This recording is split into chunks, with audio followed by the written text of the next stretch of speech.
In the Garden of Eden, God says, of all the fruit you can eat, except that one. Okay? That's it. And that was the one Adam took, but he was motivated to take, and the game was through Adam, and the evil knew it.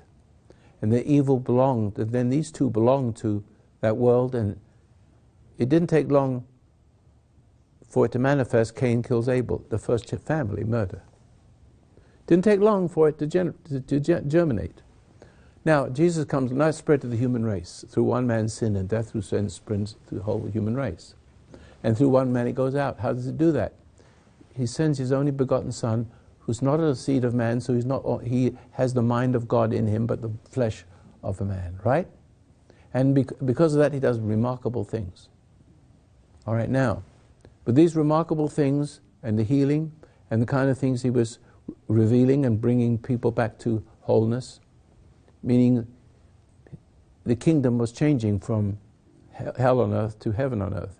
That was the threat, and that the rulers, the evil rulers of the world, who understood the multiplicity of all the weaknesses of people and manipulated them till they died and made them live in wretchedness and fear and poverty. They knew the end would come with him, and they had to do something. So here is the crux of it. Why does Jesus have to die and be taken? It was reverse. It reversed the whole system of, you can have anything you want in this garden, even the tree of life, not that one. Now he's saying, sends his only Son, and is the purest of all, and no one is pure as him. And in the manner of speaking, what's going on in the dialogue in the background between him and the devil, he says, you've got the whole world, you can have everything you want, but that one. He doesn't deserve it. He has me in him. You lose. Because everybody who believed that, in those days they understood it. It was belief in that man.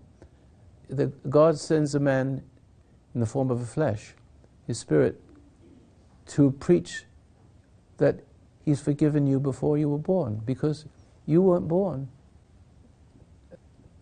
You were born perfect, with a potential, but with a corrupted soul, violated. And so therefore, your choice is to prove that you love God and to want him. And guess what he saves you from? He saves you from sin. In other words, you're not really making a choice when you're being saved. You're being saved from something you did not commit, but it acted through you. You're saved from the dark side. You're saved from sin. You're not making a choice when you're being saved. You're being saved from something, from the first man's sin that you've inherited. You didn't sin.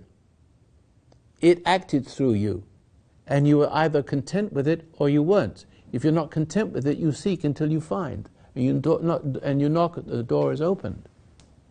And so those people welcomed that. They saw that they could, because the love of God was there, the yearning was there, and not for the world, but all they got was the world. And they were ridiculed before, and they were persecuted because of the world. But now this man comes to provides a new power. So you are and when you are saved, when you are truly saved, you do not have a choice to be wrong. Become perfect as your Father in heaven is perfect.